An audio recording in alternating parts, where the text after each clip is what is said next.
Jadi NU itu sama pesantren itu tua pesantren. Jadi NU dilahirkan pesantren, bukan dibalik pesantren dilahirkan NU. Sehingga barokahnya didirikan pesantren ini, kadang nyuwun sewu sekali Mbah Hasyim itu kadang ide besar beliau itu ora dituruti wong NU. Jadi Mbah Hasyim cara kula kok dadi Mbah Hasyim ya mangkel. Mbah Hasyim itu ngarang meno kentong. Nggih ngaramno beduk, tapi NU nganggo kentong. Beduk. Dan uniknya Mbah Hasyim enggak tersinggung. Karena ciri khas pesantren itu membolehkan perbedaan apa? Pendapat. Itu masyhur khilafnya Mbah Hasyim sama Mbah Fakih Mas Kumambang itu sampai dikitabkan. Saling ngeritik, saling macam-macam lah. Jadi cara berpikir Mbah Hasyim ketika Nabi rembukan, ini gimana ya cara menentukan waktu sholat ya? Ya pakai kentong ya Rasulullah, dzakalin nasara itu untuk orang Nasrani. Ya pakai buk itu trompet, dzakalil yahud itu untuk orang Yahudi. Terus, ada yang usul lagi pakai api ya Rasulullah, dzakalil majusi itu orang Majusi. Setelah itu ada orang datang lari-lari cerita mimpi azan tadi. Ya itu terus dipakai sarana pemanggilan sholat ya azan itu. Sehingga Mbah Hasyim menolak kentong. Karena mantas sababi qaumin fahuwa minhum. Beliau keras sekali sampai bilang haram. Beliau judulnya ya haram, al-jasus antakhrimin nakus. Setelah naskah itu sampai ke Mbah Fakih Mas Kumambang di Gresik situ, di daerah Dukun situ. Dulu nggak ada WA ya, jadi sampainya ya lama. Makanya saya sampai sekarang nggak punya WA, karena ya saya ulama kan, kalau WA-an terus ya jadi ulama. Nggak jadi ulama, main WA-an terus itu. Nah itu termasuk rektor nggak kau bermikir itu mesti kebanyakan WA. Karena kan otaknya didikte oleh sesuatu yang masuk, sesuatu yang dilihat itu kan pasti mendikte kita. Beda kalau yang enggak WA-an kan mikir apa kita yang menentukan. Kalau WA-an kan kita ditentukan. Mau mikir anaknya butuh apa, gara-gara WA informasi Jakarta mikir Jakarta. Padahal secara kewajiban ngapain kamu orang Malang mikir Jakarta?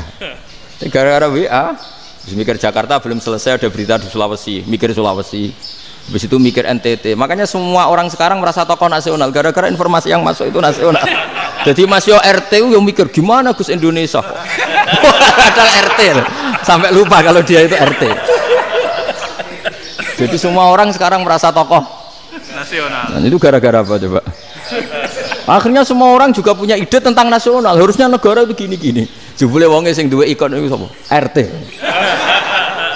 Ribet kan? Saya teruskan, setelah naskah itu sampai ke Kiai Fakih Mas Kumambang, beliau itu marah besar. Ini harus dilawan, dan saya bukan karena benci Mbah Hasyim. Beliau teman saya ketika ngaji Kiai Mahfud di Mekah. Jadi Mbah Fakih dan Kiai Hasyim itu teman ketika ngaji di Mekah. Terus cara ngelawan tuh lucu, gak ilmiah, tapi gak ilmiah wong alim tetap ilmiah. Di mana-mana serupa itu tidak sama. Ya kalau mungkin zaman Nabi di Madinah itu zaman itu kentong itu identik dengan milik Nasrani. Di Indonesia beda. Pos kampling ya kentong, kebakaran ya kentong, wae sarapan orang di LP ya pakai kentong. Jadi tidak ada jaminan kalau kentongan itu identik dengan Nasrani. Lalu haramnya di mana? Yang di mana-mana tasabuh itu identik. Ini tidak identik. Mulai masalah kan? Mulai masalah. Jadi beliau gaya judul Hazruus. Hazruus itu kepala bergeleng-geleng. Sekarangan kok ngene jadi sekarangan kok provokatif gitu gitu. Nah, dan itu Mbah Hasyim ya hormat Mbah Fakih hormat Mbah Hasyim. Saya sendiri secara pribadi itu lebih suka pendapat Mbah Hasyim sebetulnya. Karena bagi saya sholat itu sakral. Ya sudahlah kalau sakral ya dipanggil dengan sesuatu yang sakral yaitu kalimat thayyibah azan. Tapi saya tidak akan bilang kalau kentongan itu haram. Karena kalau haram alasannya mirip orang Nasrani. Sementara pos kampling ya pakai kentong, ada banjir ya kentong, ada kebakaran ya kentong. Jadi tidak identik untuk misa atau untuk sholat ala Nasrani. Tapi itu dulu ya rileks saja. Dua beliau itu ya saling menghormati, padahal saling kritik. Dan dulu ulama yang beda madhab itu ya saling menghormati. Imam Syafi'i itu kalau sholat di kawasan Masjid Abi Hanifah ya tidak kunut. Ketika ditanya, kenapa kamu tidak kunut? Sementara engkau berpendapat kunut itu sunat. Ikroman di hadal madhab. Saya sangat menghormati madhab. Imam Ahmad bin Hanbal itu berpendapat kalau orang pakai bekam, pakai iftisot atau hijamah itu batal sholatnya. Sementara Imam Syafi'i mengatakan tidak batal apa? Sholatnya atau wudunya tidak batal. Tapi Imam Ahmad itu ditanya, apa kamu makmum Syafi'i? Bagaimana mungkin saya tidak makmum sama wali kutub seperti Imam Syafi'i? Padahal menurut keyakinan Imam Ahmad ini sholatnya batal. Ini habis ikhtijar udah wudu. Tapi tetap saja beliau, karena perbedaan pendapat di furu' itu lazim. Ya orang boleh berdebat lah. Ketika Unisma datangkan saya, itu saking senengnya kiai, apa saking sombongnya sampai ngatur kiai, kan nggak pernah bisa diperdebatkan. Itu kan orang boleh debat kan? Itu saking angkuhnya apa saking senengnya, kan nggak jelas kan? Kan dan orang boleh setuju pendapat saya, yaitu ngatur kiai itu haram. Setuju juga Pak Rektor, ekspresi mahabbah itu ya macam-macam. Dulu sahabat ya gitu, sahabat itu ada yang nggak kenal wajahnya Nabi sama sekali sampai akhir hayatnya. Ketika ditanya, lo kamu itu sahabat kok nggak tahu wajahnya Nabi? Saya tidak pernah berani memandang Nabi karena ijlalan Nabi, terlalu menghormati saya sehingga tidak berani memandang wajahnya. Ada sahabat yang penggawaannya dulu wajah Nabi sampai bisa nyifati alfiu faminunil hajib, sampai bisa nyifati detail karena dulu wajah Nabi itu ibadah. Ada seorang wali ditanya, kalau kamu di surga ingin nggak melihat Allah? Enggak.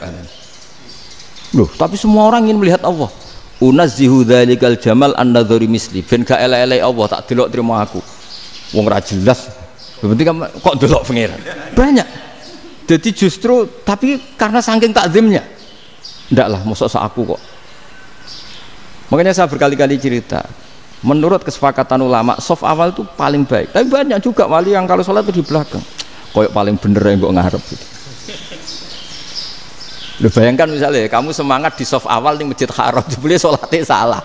Itu dari malaikat gaya nih gue ngarep, jebule raro. Itu kan di sini wong, jebule bodoh gitu.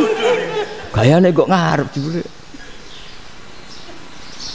Coba orang kalau sowan Mbah Mun, yang berani di depan itu kan ya ketuanya atau jubirnya kan, yang merasa tidak pati pinter-pinter kan mesti di pojokan. Artinya sudut pandang seperti itu ya sah saja, apa? Sah saja. Makanya banyak sahabat yang jarang sowan Nabi, alasannya takut ganggu Nabi.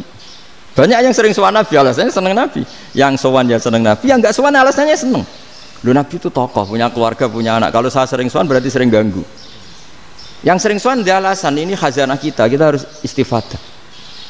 Jadi zaman dulu dia biasa dua sahabat, yang satu milih mahabbah itu milih sering sowan, yang satu juga mahabbah milih tidak sering. Karena pertanyaannya bisa dibalik kan, sering sowan apa sering ganggu coba. Nabi Abedar, assalamualaikum. Nabi nimang cucunya, assalamualaikum. Ayo bener yang sowan apa bener yang enggak kalau seperti itu. Akhirnya terus diatur sedemikian rupa oleh Quran. Walau annahum sabaru hatta takhruja ilaihim lakana khairal lahum. Jadi sahabat kalau mau sowan Nabi ya nunggu di sufah. Kalau Nabi keluar berarti milik publik, sekali masuk ke dalam tidak ada sahabat yang berani sowan. La tadkhulu buyutan Nabi illa ayyudzana lakum. Kalau soal sampai masuk dalam harus nunggu dipanggil. Karena sekali Nabi masuk dalam itu milik privat keluarga, milik istrinya, milik cucunya, milik keluarganya. Dan Nabi sekali keluar ke ruang itu berarti milik publik. Itu terus jalan tengah. Karena kalau langsung masuk, bayangkan saya itu sering menyaksikan. Mbah Mun habis ngaji 2,5 jam ngaji Jalalain. Baru masuk, assalamualaikum. Padahal yai mungkin mau ke kamar mandi, mau ini itu. Jadi dulu itu Quran sangat modern. Sebelum ada dokter ngatur tamu, rektor ngatur tamu itu Islam sudah modern. Dia kan nggak fair kan? Misalnya saya ke Unisma harus janjian pakai ini, terus kalau misalnya kesini selonang-selonang kan lucu kan, mentang-mentang kiai terus juga sowan-sowanan selonang-selonang. Padahal kalau kita mau ke mereka pakai protokol. Sering tidak fair dunia ini, tapi karena aku kiai oleh gelo ya sudah. Akhirnya saya memutuskan gak gampang kemana-mana karena itu. Saya sering didatangi ajudannya menteri, Gus mau ada tamu dari Jakarta tanggal ini, mesti saya bilang, mereka milih tanggal yang mereka kosong, kok tidak mikir apa saya pas itu kosong. Tak jawab enggak lah, sebelum diatur bahasanya dan tawaduknya gitu. Akhirnya dibalik, datang lagi, Gus jam jenengan kosong apa kita menyesuaikan. Lah aku lagi dah akhlak kata saya.